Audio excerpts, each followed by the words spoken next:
ಒಂದು ಕಾಲದಲ್ಲಿ ಒಂದು ಅಲೋಲವೂ ಮುಗಿಯದ ಹಳ್ಳಿಯಲ್ಲಿದ್ದ ಪ್ರಭು ಎನ್ನುವ ಯುವಕನು ಇದ್ದನು. ಹಳ್ಳಿಯಲ್ಲಿ ಇದ್ದರೂ ಅವನು ತನ್ನ ಬಾಳಿಗೆ ಯಾವುದೋ ವಿಶೇಷದ್ದೆಂದು ಅರ್ಥ ಮಾಡಿಕೊಂಡಿರಲಿಲ್ಲ. ಅವನು ಮುಗಿದಿದೆಯೇ ಎಂಬ ಪ್ರಶ್ನೆಗೆ ಉತ್ತರಿಸದೆ ದಿನ ಬದಲಾಗುತ್ತಿದ್ದವು. ಪ್ರಭು ಒಂದು ಕಾಲದಲ್ಲಿ ತುಂಬಾ ಆತ್ಮವಿಶ್ವಾಸ ಹೊಂದಿದವನಾಗಿದ್ದ. ಆದರೆ ಕಾಲಕಾಲಕ್ಕೆ ಬದಲಾಗಿದ ಬದುಕು, ಅವನ ಆಸೆಗಳು ಕಡಿದು ಹಾಕಿದವು.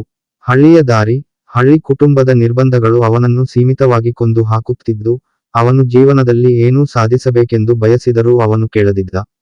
ಅವನು ಪ್ರತಿ ದಿನವೂ ಹಳ್ಳಿಯ ಜಲಪಾನ ತಂಗಲಲ್ಲಿ ಇದ್ದ ಚಿಕ್ಕ ಮಕ್ಕಳನ್ನು ನೋಡುತ್ತಿದ್ದನು. ಅವರು ಹೊತ್ತಿರಲಿರುವ ಚೆನ್ನಾಗಿರುವ ಹೂವು, ಸಸ್ಯಗಳು ಮತ್ತು ತಾಜಾ ಹಣ್ಣುಗಳನ್ನು ನೋಡಿದಾಗ ಅವನು ಅಂತಹ ಪ್ರಕೃತಿ ಮತ್ತು ಉದಯವನ್ನು ಬಳಸಿಕೊಂಡು ಯಾವುದಾದರೂ ಸುಂದರವಾದ ಕೆಲಸವನ್ನು ಮಾಡಬೇಕೆಂದು ತನ್ನ ಹೃದಯದಲ್ಲಿ ಆಶೆ ಮಾಡುತ್ತಿದ್ದನು. ಒಂದು ದಿನ ಹಳ್ಳಿಗೆ ಹೊಸ ಆಚಾರ್ಯನಾದ ಅರುಣ್ ಅವರು ಬರುವುದಾಗಿ ಹೇಳಿದರು. ಅರುಣ್ ಅವರು ತಮ್ಮ ಎಲ್ಲ ಅನುಭವಗಳನ್ನು ಹಂಚಲು, ಹೊಸದಾಗಿ ಪ್ರೇರಣೆ ನೀಡಲು ಹೊರಟಿದ್ದರು. ಅವರು ಪ್ರಭು ಮತ್ತು ಇನ್ನೂ ಅನೇಕ ಹಳ್ಳಿಯ ಮಕ್ಕಳನ್ನು ತರಬೇತಿ ನೀಡಿ, ತಂತ್ರಜ್ಞಾನ, ಕೃಷಿ, ತಂತ್ರಾಂಶ ಮತ್ತು ಇನ್ನಷ್ಟು ಜ್ಞಾನವನ್ನು ಹಂಚಿದರು. ಪ್ರಭು ಅವರಿಗೆ, ನೀವು ಹತ್ತಿರದಲ್ಲಿರುವ ದೊಡ್ಡ ನಗರಕ್ಕೆ ಹೋಗಿ, ಪ್ರತಿಯೊಬ್ಬ ವ್ಯಕ್ತಿ ದೊಡ್ಡ ಯಶಸ್ಸು ಸಾಧಿಸುತ್ತಿದ್ದಾರೆ.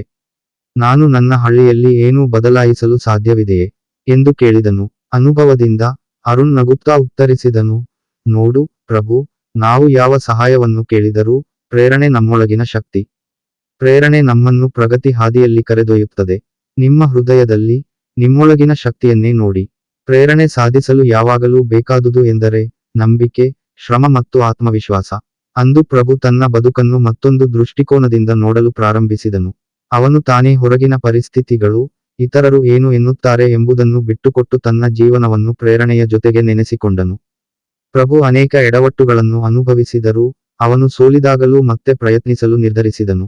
ಕೆಲವು ತಿಂಗಳುಗಳು ಹೋಯಿತು. ಪ್ರಭು ತನ್ನ ಹಳ್ಳಿಯಲ್ಲಿ ಕಷ್ಟಪಟ್ಟು ಕೆಲಸ ಮಾಡುತ್ತಾ, ಅರುಣ್ ಅವರಿಂದ ಕಲಿತ ಹೊಸ ತಂತ್ರಗಳನ್ನು ಬಳಸಿ ಹೆಚ್ಚು ಫಲದಾಯಕ ಕೆಲಸಗಳನ್ನು ಆರಂಭಿಸಿದನು. ಅವನು ಹೆಚ್ಚಿನ ಹಣ್ಣುಗಳನ್ನು ಬೆಳೆಸಲು, ನದಿ ನೀರನ್ನು ಉತ್ತಮವಾಗಿ ಉಪಯೋಗಿಸಲು ಮತ್ತು ಇತರರಿಗೆ ಸಹ ಆ ಕಲಿಕೆಗಳನ್ನು ಹಂಚಲು ನಿರ್ಧರಿಸಿದನು. ಹಳ್ಳಿಯ ಜನರು ಪ್ರಭು ಅವರನ್ನು ನೋಡಿ ಆಶ್ಚರ್ಯಚಕಿತರಾದರು. ಅವರು ಈಗ ಹಳ್ಳಿಯಲ್ಲಿ ಬದಲಾವಣೆಯನ್ನು ಕಂಡರು. ಪ್ರಭು ಅವರ ಪ್ರೇರಣೆ, ಆತ್ಮವಿಶ್ವಾಸ ಮತ್ತು ನಿಷ್ಠೆಯಿಂದ ಅವರು ತಮ್ಮ ಜೀವನವನ್ನು ಬೆಳಗಿಸಿಕೊಂಡರು. ಒಂದು ದಿನ ಹಳ್ಳಿಯ ದೊಡ್ಡ ಪ್ರಶಸ್ತಿ ಪ್ರದಾನ ಸಮಾರಂಭದಲ್ಲಿ ಪ್ರಭು ಅವರಿಗೆ ಪ್ರೇರಣಾ ನಾಯಕ ಎಂದು ಗೌರವವನ್ನು ನೀಡಲಾಯಿತು. ಎಲ್ಲಾ ಹಳ್ಳಿವಾಸಿಗಳು ಹೆಮ್ಮೆಪಟ್ಟರು. ಆದರೆ ಪ್ರಭು ತಮ್ಮ ಸಾಧನೆಗಳನ್ನು ಹೊತ್ತಿದ್ದರೂ ಮುಂದಿನ ದಿನಗಳಲ್ಲಿ ಸಹ ಪ್ರಯತ್ನ ಮುಂದುವರೆಯುವ ಮೂಲಕ ಪ್ರಗತಿಯನ್ನು ಸಾಧಿಸುವುದರಲ್ಲಿ ಪ್ರೇರಣೆಯ ಶಕ್ತಿಯನ್ನು ಉಳಿಸಿಕೊಂಡನು. ಮೂಲತಃ ಪ್ರೇರಣೆ ಎಂದರೆ ನಮ್ಮ ಒಳಗಿನ ಶಕ್ತಿ ಮತ್ತು ಗುರಿಯತ್ತ ಬೆಳೆಸಿದ ದೃಢನಿಷ್ಠೆ.